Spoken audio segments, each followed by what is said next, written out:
Moxie Media presents Asbestos Awareness Training. For more than a century, asbestos has been used in industries all over the world. It was praised as a highly versatile product, ideal for use in commercial construction, shipyards, and many other industries.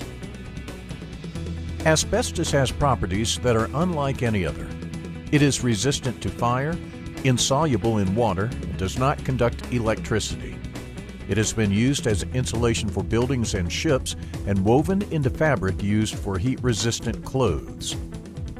Victims of asbestos-related diseases often do not exhibit any symptoms until decades after being exposed. Current medical data shows that approximately 200,000 people have died or are terminally ill from exposure on the job in the United States. And despite the dangers that asbestos presents, it is still a health hazard for millions of people who work in construction or perform housekeeping operations on the job. This program will cover critically important information that can help you recognize areas that may contain asbestos and avoid exposure on the job.